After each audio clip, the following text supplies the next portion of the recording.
I'm gonna need some cornmeal. Damage is pretty weak.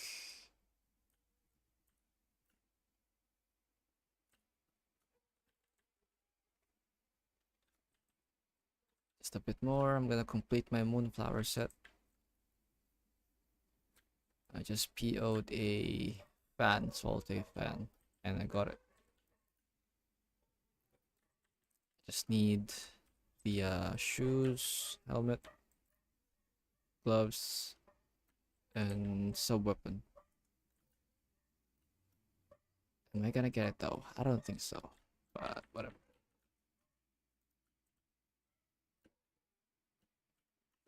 Was going as planned, and the hours slowly went by. Operating at these depths, there's a very thin margin what time is it? 9:30. chance when something goes wrong to be saved. You've got a couple of issues. If this submersible has gone to the bottom, you just don't have an oxygen issue. You have a heat issue because of the temperature below the surface, 13,000 feet down. It's almost freezing down there. You would have an issue where the crew may not last long enough because of the lack of heat, let alone water and food. Retired Navy Captain David Marquet stated that if they were alive, quote, "They're freezing cold. They're probably all huddled together trying to conserve their body heat." The time that the crew spent in the Titan would have been a hellish, anxiety-inducing period, where minutes seemed like hours and hours like days. All of this while looking into the dark nothingness that is the deep sea world. The good news is that we haven't had bad news. You know, they haven't found wreckage, they haven't found debris. Oh, that was soon enough, and man. there are now, finally, there are drones there on site at the bottom looking for them. So there's still good news. The banging noises that we've heard was very positive news. But it's really somber to think about what it must be like down there in that submarine for those men. You did receive a text message from your friend just before he left on the dive. What did that message say? Diving to the Titanic shortly. It was an exclamation point. He was very excited about it. It said, weather permitting, the weather's been bad there, as I'm sure those in Newfoundland know. And that was it. It was pretty quick and to the point. He was just about to get in the submarine to go down. So it was something he and the whole crew were very excited to do. It's realizing the dream of a lifetime to see this historic place. And so he was just excited. An ROV, or remote operated vehicle, from the vessel Ryzen Arctic discovered the tail cone of the Titan submersible approximately 1,600 feet from the bow of the Titanic on the seafloor. The ROV subsequently The bow found of the additional Titanic, debris. huh? In consultation with experts from within the Unified Command, the debris is consistent with the catastrophic loss of the pressure chamber. What game is this? This is BDO. Upon this determination, Black Desert Online. we immediately notified the families. On behalf of the United States Coast Guard and the entire Unified Command, I offer my deepest condolences to the families. Because the hull was made from carbon fiber composites, which had been put under repeated amounts of stress without the proper maintenance, the hull of the submersible most likely experienced what is known as delamination. This is the process of splitting or separating of the composite material that holds the different materials together. Once this occurs, it disrupts the bond that holds the fibers together, resulting in a wider region of separation within the material.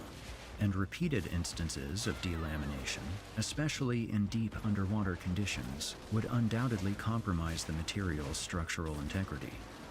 Furthermore, if these unwanted changes accumulate and aren't addressed, they will inevitably lead to a critical split or crack in the material. A scratch, a nick, or a gouge, or a hole is going to cause a stress concentration. Especially if it's going to be used under hundreds of feet of water with people inside of it. It's not what we consider rocket science to inspect it. It's non-destructive inspection using ultrasound, which is the same kind of ultrasound that they use in the medical industry to see what's going on inside your body. Kress estimates an ultrasound inspection of the Titan would have cost about $20,000.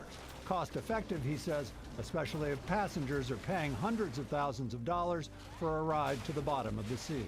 Non-destructive inspection is not a rarity in the world of So I guess that 20,000 is not much of a I gotta put my words out. composites. It's what we do all the time. The pressure that is exerted at the depths at which the Titan was diving are around 380 times the pressure of the atmosphere that we feel above sea level. At these pressure levels, even the slightest separating of the composite material in the hull can cause tiny changes to its structure, and once this occurs, the entire structure of the hull would be compromised. However, these micro splits can be prevented to a certain degree, and when it comes to underwater vehicles, this is usually done with autoclaves. These are pressurized vessels that compact and harden the materials used in the hull via a process known as curing. This is an essential part of the construction of any underwater vehicle. The next step to prevent these micro splits is by extensive fatigue testing, where the submersible is subjected to various types of load simulations. This is done to identify any potential weak points, design flaws, or material limitations that could lead to fatigue failure over time. I'm thrusting and nothing's happening. Am I spinning? Yes. I am? Yes. What's that do? Now you're going north. Oh, God. When I'm thrusting forward, one of the thrusters is thrusting backwards right now. So the only thing I can do right now is the 360. Hey Jerome, Stockton on Wendy's phone. Just call it back if you get a chance. We got a question on the dive right now. We can see if there's a way to remap the PS3 controller. Should Titan have been in the water? As an experimental vehicle, we're always trying to push the boundaries of technology to make it more affordable and more accessible for scientists. But in this case, taking paying passengers to the Titanic on a submersible that was probably not fully tested was probably unwise. And here lies the big issue with the company. OceanGate didn't conduct enough fatigue testing of the submersible because it would have taken too long. In addition to this, they made the first hull in 2017 and then rebuilt the vehicle in 2020 because it was showing signs of cycle fatigue. This meant that the dives from 2018 and 2019 were taking such a toll on the submersible that even OceanGate thought it wasn't safe anymore. So even though OceanGate knew roughly how many dives they could do before the Titan got close to reaching cycle fatigue, the craft was still being pushed to its limits in mid-2023. And this is inexplicable. OceanGate had to know that the craft was about to give out. But for whatever reason, they were pushing it to its limits again, almost as if they wanted to squeeze every penny out of the vehicle before they rebuilt it in late 2023. Are they doing it for insurance money or something?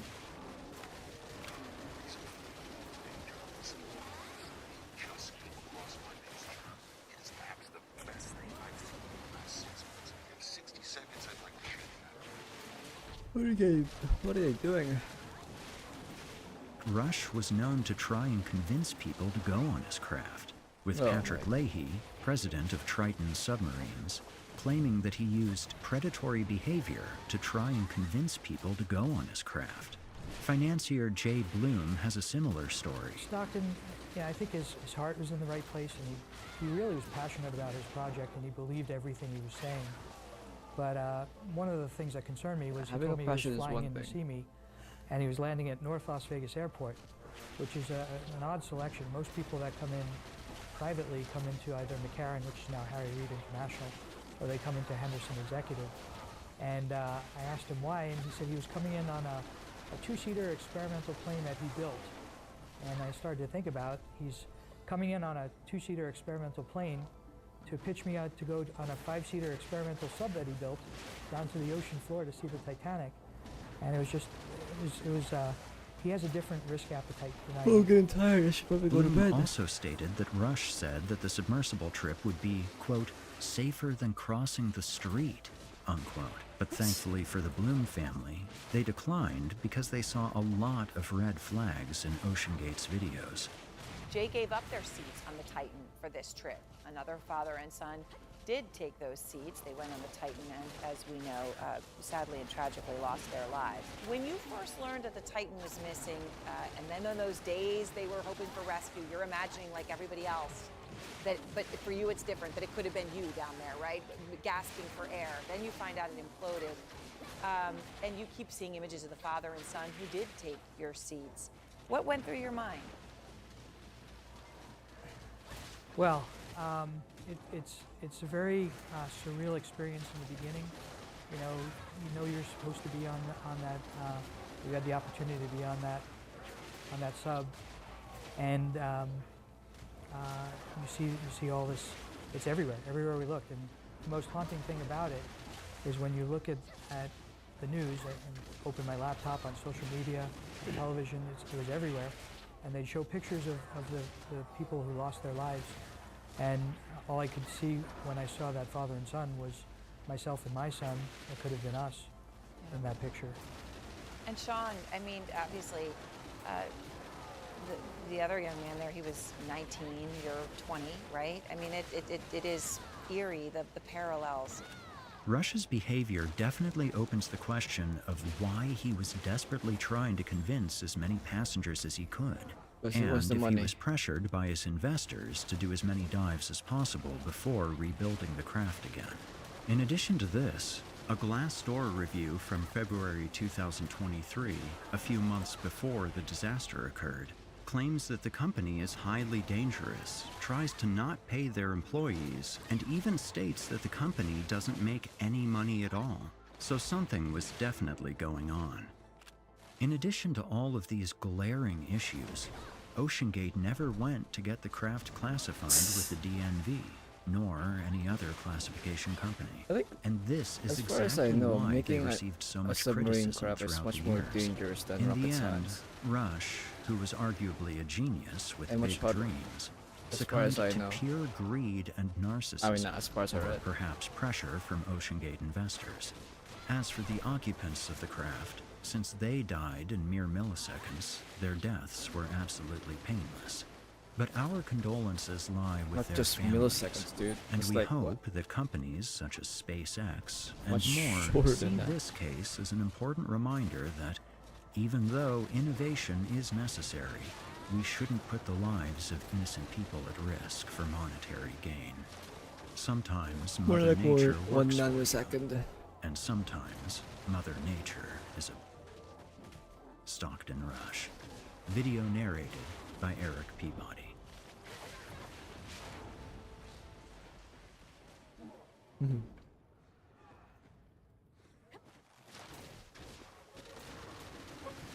I dumb whore. What the fuck is the word chat?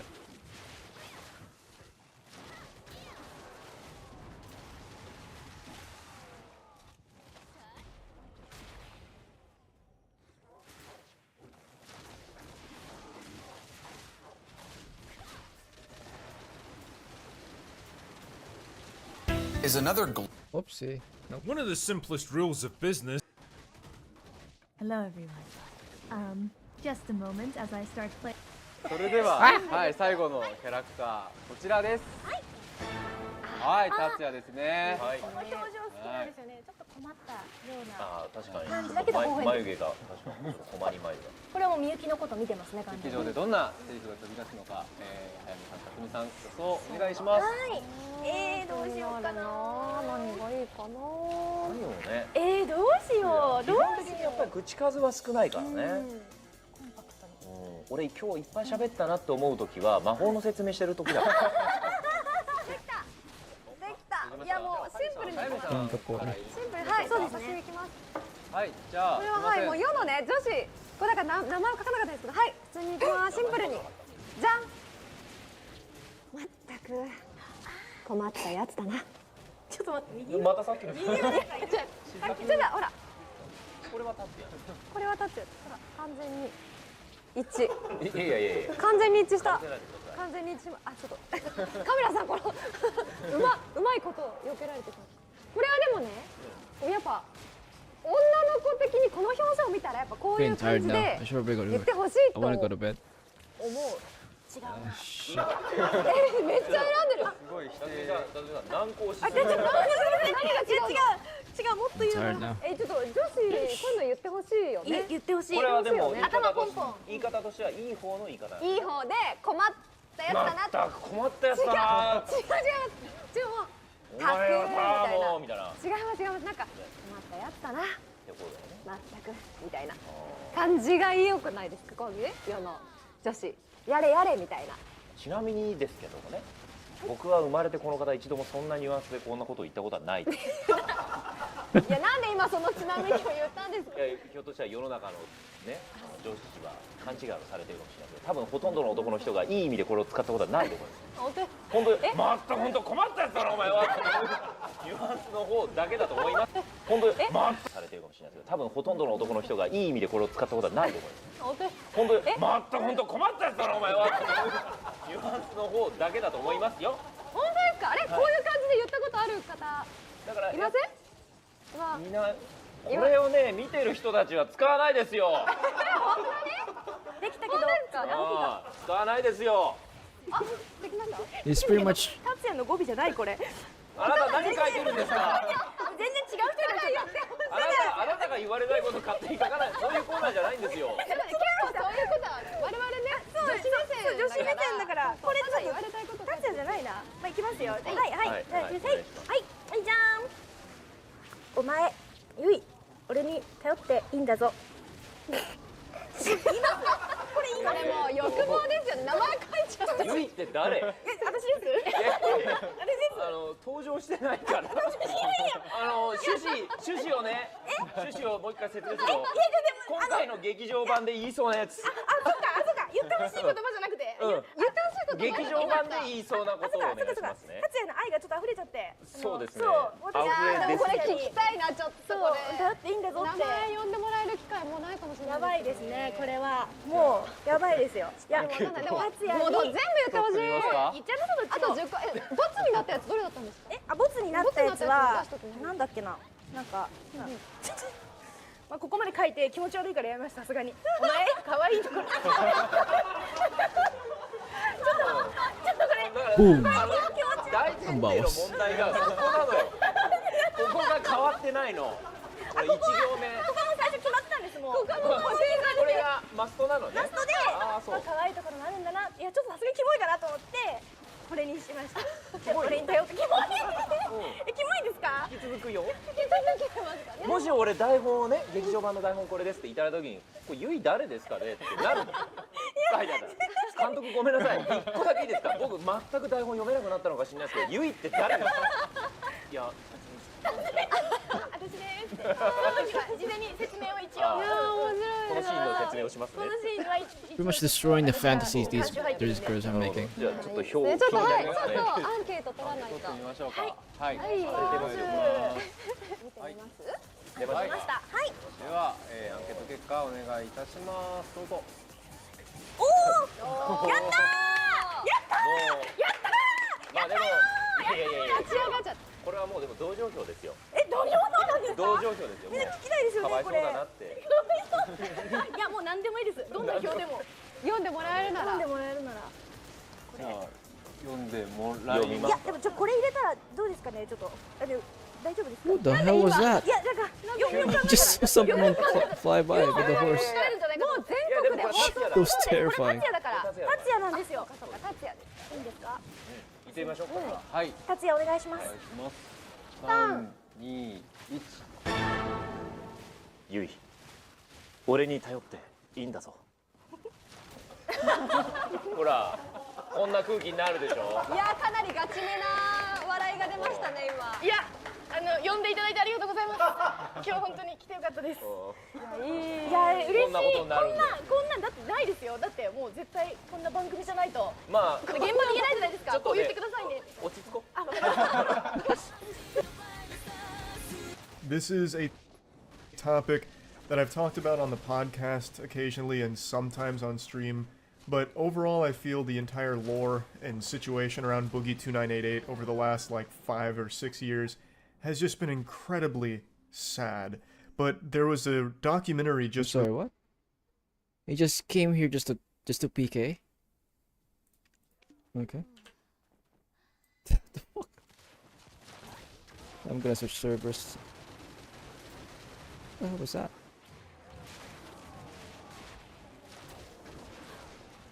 Okay.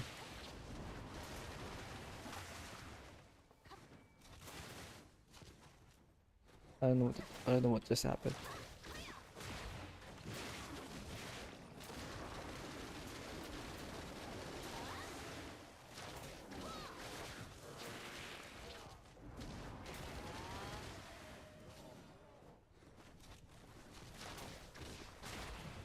I'll be surprised if Gigord comes out here, or Ogre, anyone.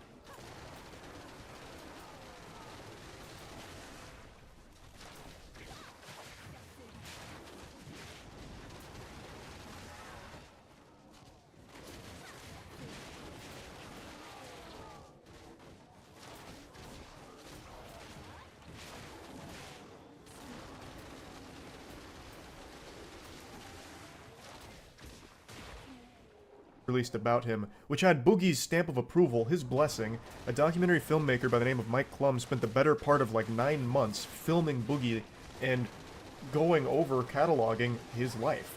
I've watched a lot of documentaries throughout my 29 years on this space rock, and I feel like until the moon falls out of orbit crashing into the Earth just as Roland Emmerich predicted in the classic Moonfall movie, I feel like this will remain one of the most perplexing documentaries I've ever watched, because I don't know why Boogie would agree to it.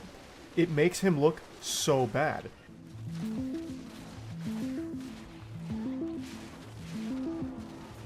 What the fuck? I took women on vacations, and I took them out to fancy dinners, and I took them to like Disneyland. This is a documentary of him? What? I'm not going to show you all the main components of the documentary. I just want to focus on 2 core ones here. If you're at all interested in the story of Boogie 2988, I highly encourage you watch the whole documentary here. It's probably one of the most honest looks at anyone I've ever seen. Boogie is just an open and honest book here that's a little bit hard to read from because it is pretty eye-opening stuff.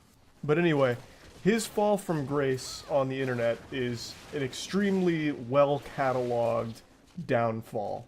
From the repulsive, awful things he said in the past, to his manipulative tendencies and his behavior, all of it has led to Boogie going from a well-respected content creator to basically a joke, or someone that's looked at in disgust for his behavior. So, for those that don't know, Boogie is an OG YouTuber who was absolutely at the top of the game for a long time. He won a fucking award for being a nice guy in the gaming community, basically. They used to call him the Mr. nice. Rogers of the internet. But then, Twitter and Reddit happened, and Boogie had this inability to shut up. He would constantly publicize the most foul opinions that he had about situations. He would always talk about the saddest and most depressing aspects of his life because it felt like he was addicted to being viewed as a victim. It felt like he loved the feeling of people viewing him as pathetic. And it's something I know he's touched on in the past that even has a level of self-awareness where he also recognizes how detrimental it's all been to his career and just downright self-destructive. But he just can't stop himself from just posting on Twitter every single private thing that should never be publicized to strangers, because he seems to just be enamored with that attention that he gets when he is viewed as like someone to feel sympathy for at all times. And it's just a really weird and sad set of circumstances. However, after watching the documentary, I'm starting to believe he's just not a good person.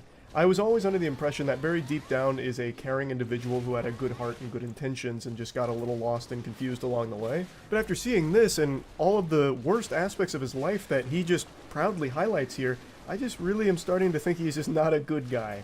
So the first thing I want to show you is his addiction to sex workers. He has spent a pretty penny on paying for sex, as well as paying for like vacations and stuff for the sex workers to accompany him, this and that. And it also gives an insight into the way he views women, which I think is a pretty repulsive perspective he has on a lot of it, at least from what he describes here. And one thing that becomes instantly recognizable is his sense of entitlement, which becomes a prevalent point throughout this entire documentary, where he believes that because he was a successful YouTuber, Anything he wants, he deserves. He should get. He is entitled to it. It's not a revelation. I like beautiful women. I like to hang out with beautiful women, fuck beautiful women. We all Yay, do. distortion. I never got to do that. The women I dated were pretty, sure. But they were like Arkansas 8s, not LA 10s. With sugaring, I got to fuck some LA 10s, and I think that's cool. So I deserve to go to Disneyland with a beautiful girl, right? I deserve to go to New York and explore Times Square with a beautiful girl, right? Like, I deserve that, and I want that, and I've never had it. Why do you deserve that? Because you filmed your 20th Francis chugging Mountain Dew while pooping his pants and putting popcorn in a microwave video? Like, what? It's such a deranged mindset that he believes he is entitled to all of these women wanting to slobber on his meat because he is a famous YouTuber. He shouldn't be settling for an Arkansas 8. No, he deserves the LA 10s. So he pays for sex workers because Boogie deserves that top shelf pussy with the pinky out. And to me, this audacity is alarming. To me, this screams that he only views women as objects to be conquered yes. sexually. He shouldn't be settling for something that's an Arkansas 8. That's beneath him. Have they looked at his subscriber count? No. What he deserves is the LA 10s. So he gets into the sugar baby community. So basically it's a Discord mod. Thicker than or a I Reddit mod. necessarily would always go for, but there's nothing wrong with that. Less power or something. I'm a 48-year-old man. I never got to fuck a model. This let me fuck a couple of models. Is that wrong? A very important lesson to learn is nobody is entitled to anything other than a knuckle sandwich if you start calling me short. I'm kidding. You'd probably still beat my ass. But the point is, you don't deserve anything. To speak here like you deserve these women, you are entitled to these women because of your online success, is so delusional. And speaking of delusion, him criticizing the lady for being thicker than he would normally go for is just downright ridiculous and absurd. It just really seems like with the way he speaks about women throughout the documentary, he just views them as sexual props for his own pleasure. Really, that's the most important thing when it comes to women for him. He doesn't want to be caught dead with an Arkansas 8. Instead, it's all about the LA 10s, so that way he can fuck them. And that's what he cares about most when it comes to women. That's the impression I get listening to him talk about it. Now, this portion of the video isn't necessarily just focusing on his sex worker spending. It's talking about his reckless spending in general. At the height of Boogie's career, he was making so much money. Tons and tons, oodles of doubloons. And now, fast forward to today, he is fundamentally broke. He doesn't have any money to his name left. So it's going over where all of it went, and a large chunk went to paying for sex workers, as well as like gift cards that he would give them, which is crazy. When they broke down the financial spending, $500 was allocated for gift cards, which is a weird gift to give someone, and like $1,000 for a purse. So I guess he'd give them like a purse with like a GameStop gift card in there, like, hey, go get yourself something nice, toots. Maybe a couple Pokemon card packs, huh? Yeah, maybe a new video game or two. Like the whole thing is just all about his spending habits, which has left him in a financial crisis. All of which is his own fault, which he also recognizes. His entire career's spiral into the So he is a self-aware... he is self-aware, but not really acting upon it? Or, I mean, not actually trying to fix it or something? So, what is that called? shitter is entirely his own word for fault. From not being able to stop saying the most awful things you could imagine during streams, to not being able to stop himself from posting the most private things about his life online, to not being able to stop himself from spending money on collectibles, a bunch of luxury items, terrible investments in like crypto, which he lost like $600,000 in. Investing all in of crypto it is dumb. is his It's a dumb own idea anyway. fucking fault. He deserves And when it. he talks about himself and like his health struggles and a lot of the other things that are personal to his like day-to-day life, he speaks as though it's already kaput. Andrew really summed it up best. When Boogie talks about himself, he talks about himself as if he's been dead for 30 years. When he speaks, he's speaking as if he's already 6 feet under in the grave, and he's like communicating as a force ghost, like, man, I wish I took better care of my body. That's something he speaks about in the documentary with his girlfriend, who's 29 years younger than him, and he starts to recognize that in 10 years, she's only going to be 30, and he might just be dead because of all the health problems he has from not taking care of himself. And he just speaks as though there's nothing he can do to fix it. He's just like, damn, I should have put more time into fixing my body a long time ago. You know, it's already over. When he can start now. He can still start doing that now. He can still fix his career now, work towards improving his career. But he just doesn't. He refuses to. He just speaks as though he's completely given up, which is another thing that becomes very clear in this documentary, where even though he feels this sense of entitlement, he feels as though he doesn't have to work towards anything. He just deserves all of these women. He deserves all of this money. All because at one point he was a very successful YouTuber. It's a fucking baffling and infuriating mentality to witness in this film. Now the next thing I want to showcase here, and the last thing that I'm going to focus on in the video, is him getting another job, because YouTube has been collapsing on him, and the documentary filmmaker suggested maybe getting another job. It's also something everyone else in the world has suggested to him, getting a real job. And so he finally decides to go through with it and do like a mock interview to see if maybe he can find a position somewhere in the working world. Don, I'm Boogie, or Steve. Okay, what do you prefer to be called? Honestly, probably Steve. Let's go with Steve. Okay, Steve, no problem. Whatever you prefer. And so you are here today because you are seeking employment. Yeah. I did work at a small gaming store back in 2006, 2007. I am disabled, recognized by the state of Arkansas, but also the United States government. There's that. Now, the downside of that is I am extremely depressed, so there's some mental health. No, you don't have to say that in the interview. What the fuck? And then physically, I am morbidly obese. I have no references. What? Shut your mouth, bro. He has no filter. Jesus Christ. Like a reverse main character syndrome.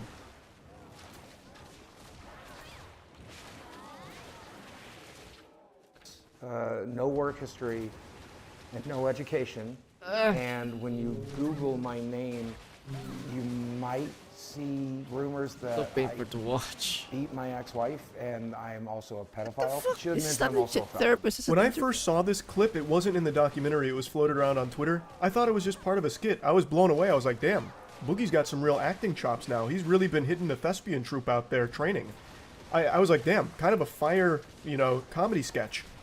No, this is real. This is authentic. This is more real than my 3-point jump shot. This is actually how he conducted himself during this interview. Now, of course, this isn't a, like, job interview per se. It's to try and help find him work. But he goes in here and just intentionally sabotages it. This is not as though he's really taking it seriously. He's taking the piss here, if you ask me. And that becomes extremely clear because after the fact, he says that he can't just get a real job or anything. He has 4 million YouTube subscribers. A job is beneath him. So I feel as though he went in here and just intentionally wasted her time and his time. It's in the time of the documentary filmmakers, because this is just, no one would do this, to go in there and say shit like this, talking about if you Googled his name, you'd find out that he has rumors that he beat his wife or that he's a pedophile. Like, what the fuck? Okay. What's the nature of your crime? Aggravated assault. Can you even see her face? Like, why? About 2 years. Okay. So I think there are some avenues you could explore. I definitely don't think it's impossible, but you have some challenges. Yeah. Lots of things in life are about your mindset, and you're using weight and disability. I can't. If that is the attitude that you're going to have when you approach everything, then you can't, and you won't. I did work in the porn industry for the better part of 7 years, so I mean... Be real with me. Do you really think it would be a good idea to go to a real interview and reference porn? He's a dumbass. It depended on the job, I would think. I love that she immediately picked up on what everyone else on the internet has also picked up on over the years. She nails it immediately. His mentality is, I can't, just giving up on everything. That is how he's approached everything online, yet still feels a sense of entitlement where he shouldn't need to put a whole lot of effort into YouTube or anything. People should just be giving him money for existing. She picks up on that mindset right away. That's how clearly he wears this on his sleeve. It's his whole personality of just feel sorry for me, and here's the reasons why you should feel sorry for me. And it's super upsetting because it doesn't have to be that way. Again, he's still alive. He can fix things, work towards things, improve things if he wanted to, but he fucking refuses to. And when the lady does say, like, hey, look, you know, it's not impossible, you do have some challenges, he decides to go even harder to make it even more difficult by saying, oh, I also worked in the porn industry. To which she's dumbfounded, like, would you really say that during a real interview? Because he's clearly just trying to ruin this. He doesn't want a real working job outside of YouTube or anything. And he makes that super clear with this phone call that with this message he leaves the documentary filmmaker. Hey, Mike. Listen, dude. I know we're making this documentary and everything, and I know you think I need to get a real job, but I just want to let you know I'm not going to. I'm not going to walk into some job when I have 4 million subscribers on YouTube. I'm one of the original YouTubers. This is gotta be a What I'm going to skit, do right? instead is go back to No making way, this is content. real. Go lay down. This is no Go lay fucking down. way this is Go lay real. down. Are you kidding me? Yeah, so I mean, things aren't great. People still mad at me on YouTube. That fucking ego is infuriating. One of the OG YouTubers, I can't just get a fucking job, this is ridiculous. 4 million subscribers on YouTube, that's for plebeians, not for Boogie. At one point in this documentary, he mentions that he must have, like, covert narcissism or something, and he absolutely is a narcissist. 100%. Like, I'm not a medical professional or anything, like, I can't actually diagnose it, but everything that is showcased in this documentary feels like it's narcissistic personality disorder. What's crazy is I haven't even touched on the saddest parts of the documentary. The bits and pieces I've loosely touched on in this video here don't even make up what I believe is the hardest to stomach portions of the documentary. Mike Klum and the team really did an incredible job with this piece, so again, if you're at all interested, check it out. No part of him that seems to actually want to change for the better. He just views it as he's already defeated, so he's just going to continue being self-destructive, I guess. When I don't understand it. There is still so much opportunity and time for him to actually improve his life, and over the last 5 or 6 years, he's talked about that a lot, about how he's going to do this, that, and get better at this and that, and Like he just doesn't. DSP. He just refuses to. So yeah, I just wanted to talk about this because I just finished the documentary. We also talked about it on the podcast. That'll be up on the official YouTube channel sometime in the next couple days. It's just sad. It's just fucking unbelievably sad. Like many others, I was a fan of Boogie2988 years ago. And to see the mask fully come off and you get to actually see who he is as a person is shocking. But anyway, yeah, that's about it. So yeah.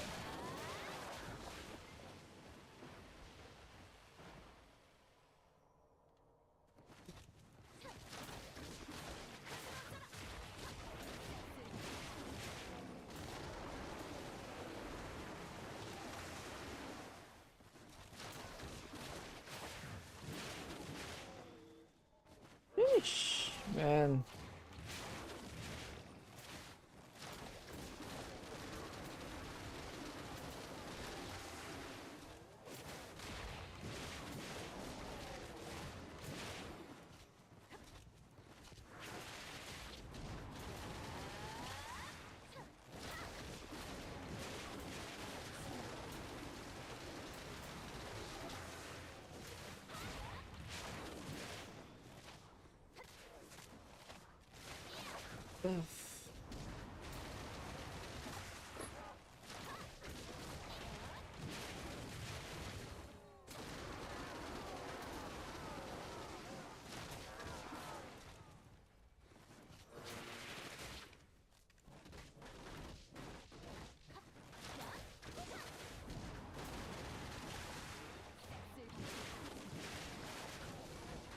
Aw, no one's selling Moonflower.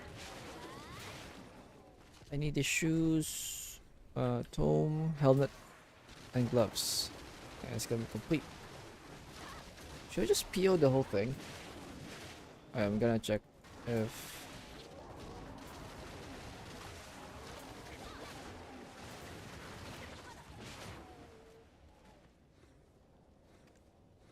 Premium set is 1 build. Holy shit. 61. Nah, not gonna. Me better off me buying parts by parts, I guess.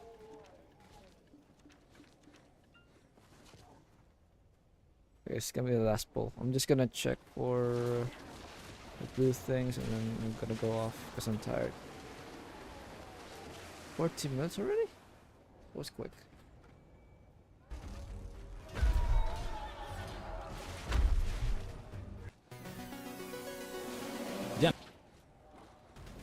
Hey man, sorry to hear about what happened. That's never fun.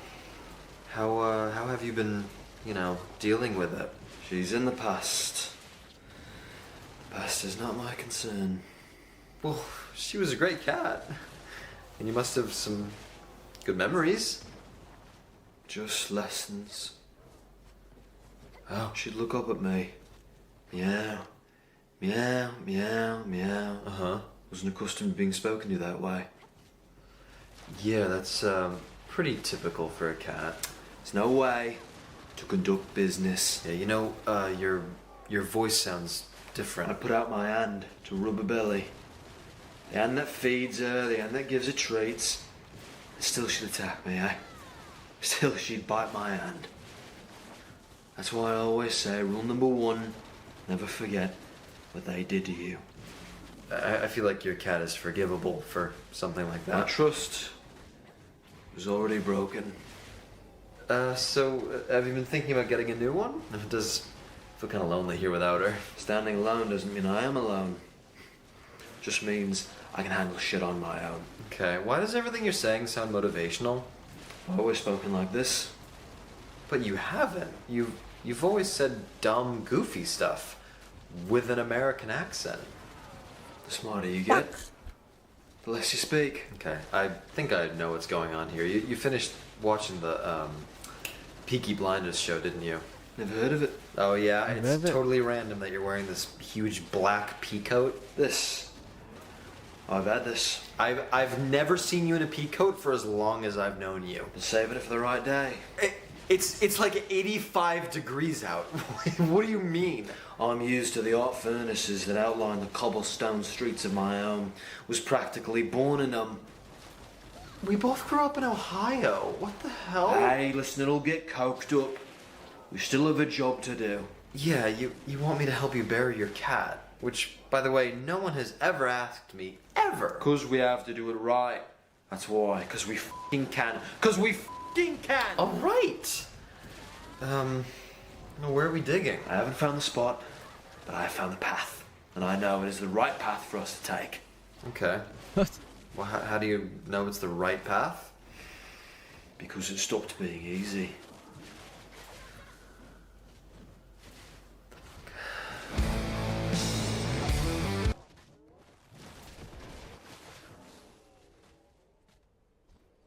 No fighting. No fighting.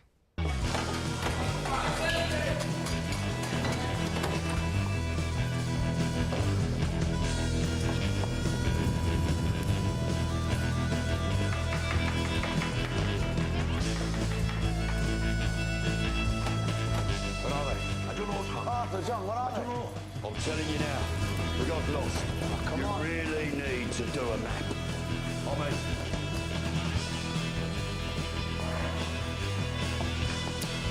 Wow. Right, boys, you're all here. Oh, another one. Holy shit. This is my fucking Giga wedding chat. day. Yeah. Awesome. And you said there'd be no bloody uniforms. Nevertheless, John, despite the bad blood, I'll have none of it on my carpet. Now, for Grace's sake, nothing will go wrong. Those bastards out there are her family. And if you fuckers do anything to embarrass her, your kin, your cousins, your horses, your fucking kids, you do anything to what? What about Snar?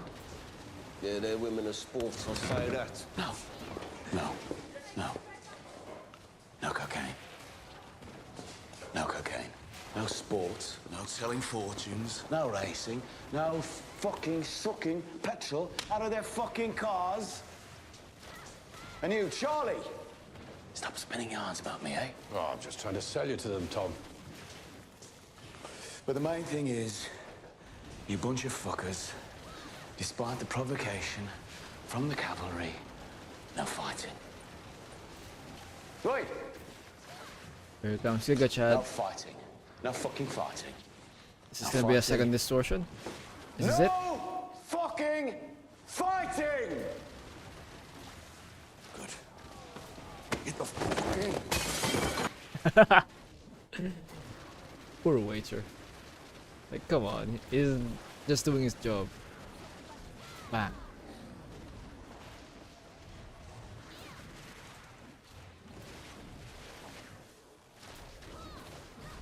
Can I even grind in Griffin Underground now? I think I can, right? For sure I can. I should be able to, right? But I think my DP is not gonna be enough. I might die, right?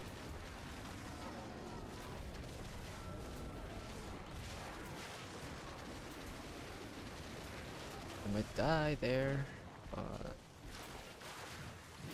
Badger boys. Oh shit. Please no. Please no. Please.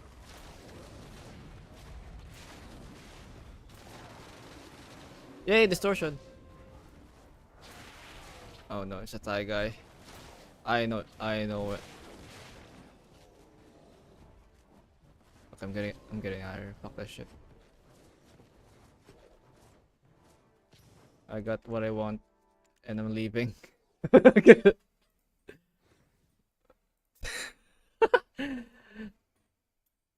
I got what I want and I'm leaving. Fuck that guy. I had my fun in this I fucking had my fun. Screw that. Screw that guy. I'm leaving. Oh my god. And I was falling asleep like 10 minutes ago and I guess it's gonna be grinding for the next what? 3 distortions. Holy shit, that's a lot of money. Should I sell it though? I mean, do I have anything? I'm just gonna, you know what? I'm just gonna keep it for now. I'm just gonna keep it. Maybe I'm just gonna.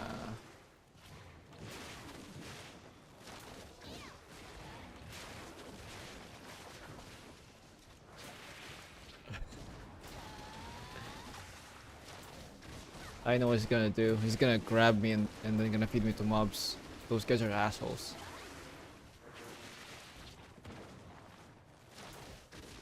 I know those types. I've been around. That was not my first rodeo, I guess. It's been a couple of days. It's been a little bit of time since I've done one of these. You know. I think it's time to get at it again. Take a look at that shit again. So, just so y'all understand, like, Seer didn't really get himself into this position by being an idiot. He actually apparently got layered over. So, he didn't really fuck this up. He just didn't understand, like, a metagame mechanic. Because he's, you know, kind of new to the game. Yeah, he layered for a summon, that's all. You can see, because he's trying to get the Booty Bay. Somebody messages him dummy. But he plays this like a G, though. He does. See, look what he does. Look what he does. See, he feigned deaths. And he just takes Can I a summon. accept this right now? He takes a summon immediately. That was horrible. Yeah. Holy shit. He actually almost died right there. It's crazy how he barely even played WoW. He knew what to do. In a span of like 2 seconds. Yeah, I saw this video. And on the second one, I was normally signed in and I was in the roster, but I was sick, so I called off. And this day they got into Kazakh afterwards. Use a healing potion, bro. Like your health is going down. Yeah. Oh no, he's fine. He's fine. He's fine. At this point, I trucks it. What? What? Oh my gosh! Come on. What happened? He took the teleport to Winter Spring. What? No. It's an engineering item.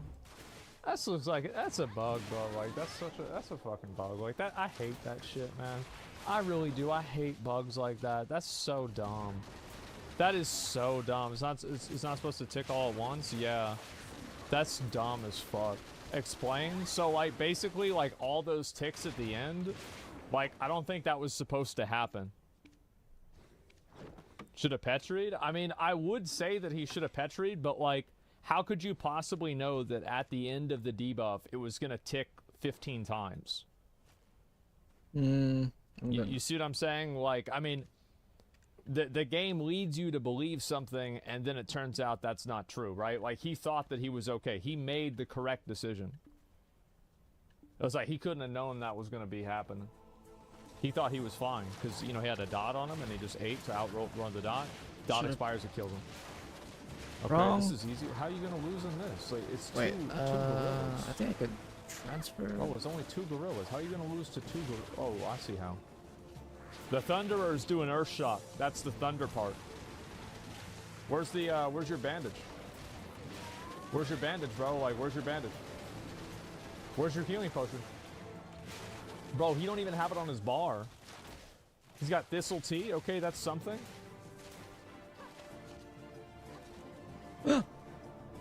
What did he just do? He did a bomb? Well, kill it. Jesus, 13 health? Oh my god. I'm gonna lose my mind. Look at that. No healing pot or bandage. Yeah, bro, like this guy lives on the edge. He doesn't have any healing potions. He doesn't have any bandages. Bro, he goes in there raw and he just gets it done. Yeah, he just gets it done. The parry? Wait, did he parry?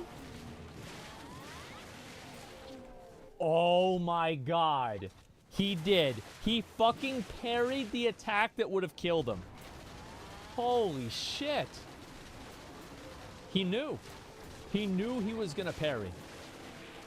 Just sits down, just keeps eating. It is what it is. Calibrim.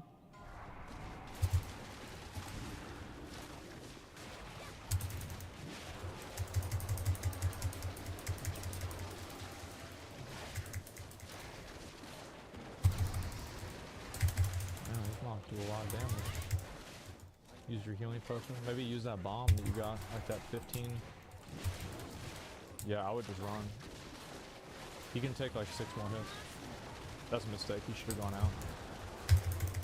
That's good. That's good. That's good. That wasn't me. Just kite, bro. Kite. Just please kite. Please just kite. Just kite. Just kite. Just kite. You can My take keyboard 3 more doesn't hits. sound like that. Move, move, run, run. No, no, no, no. 1 HP. Oh my god. That's gonna suck. Oh my god. Deserved it? Hey. Should have ran. He should have fucking ran. Oh no. Oh jeez. 1 HP. Fuck. Onyxia phase 3 with Nylon. Joining this raid is probably like the intro for the movie Suicide Squad, where it's like they put people on an assignment to punish them. You know what I mean?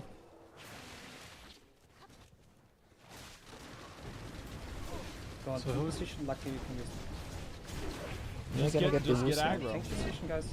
Just get aggro, Kaya. Just get aggro. Even Just my get aggro. colors. To get that, use health stones if you go low, boys. Why is that Hardcore guy will not get healed? us Heal him. something. Why is he not getting healed, bro? Like, oh, finally he's about to die. Hardcore will have it very soon. Valorant has it, boys. Use health Jesus. stone and fire protection. It's all good, boys. We got it. Bro, now. look at that Don't guy's quit now. health. That's it. Yeah. It's He's at all fine now, 1% boys. health. Oh, at least they're fine now, right? That's it. Everything is good now, boys. Don't tanks. Relax on aggro. Whoa, wait, this Wait, dude just yeah. died? That's it. All fine now, boys. So this dude right here, Everything is good now, boys. he got hit by the breath. Yeah, he got hit by the fucking breath. Why you in front of the Onyxia? You're not supposed to be there.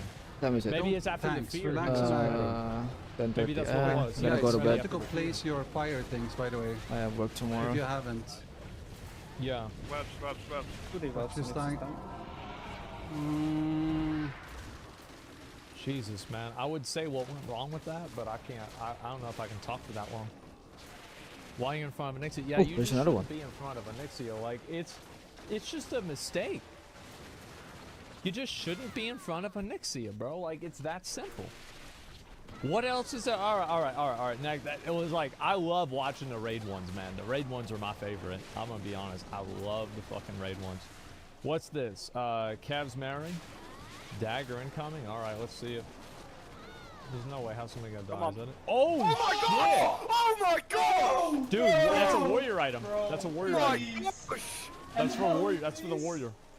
Oh my gosh! Oh my god, come on, man. Come on, man. Oh my gosh! Come on, man. This is like a crazy good Bro, item. do you want me to need on it as well so I can trade it? No, you can't. I don't think you can. Okay. Good luck. If there's one time I want to win a fucking Rollins now, man. Please. Alright, Come on. Come on. You can do this. Who's gonna you can win? do this. Who's gonna win? I think. Yes! Oh, you got it, bro. Damn. That is fucking massive, dude. That is so big. Let's go! Oh, yes! Oh, that's Wow. so fucking hyped, dude. What the hell? That is nuts. Holy shit. Hunter weapon? Yeah, obviously. Wait, what the hell was that? No. Okay. No.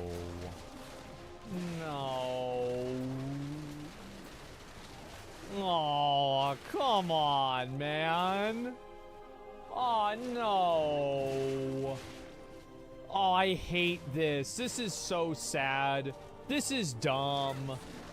You shouldn't have mobs patrolling around an aggro. I mean, he is level 49, though. He shouldn't be here. Why is he even here? What's he doing here? What's he doing here? Bro, get out of there. Get out of there. Get back. Come back, bro. Like, you got it. You got it. You're good. Look. It is what it is. You're taking a piss. Yeah, that's sad, man. Bad player deserves it. AFK and hardcore. I mean, dude, people aren't robots. Like, I just feel like, I don't know. I think that's dumb that you can, like, just take a flight path and there's a mob that's, like, patrolling that close and it can just attack you. I think that's stupid. I think it's stupid. Okay, let's see what this is. How many people we've seen die to this shit? I bet I've seen probably 10 people die to this exact mob. Oh my god, they're going behind me, bro. Yeah, you gotta, like, move back and forth. He's stunned. He's stunned. They do a stun. Oh shit, okay. I'm actually dead. No, I'm going to bed. That's enough. Oh, you can't because you're dead. You actually stunned me, bro.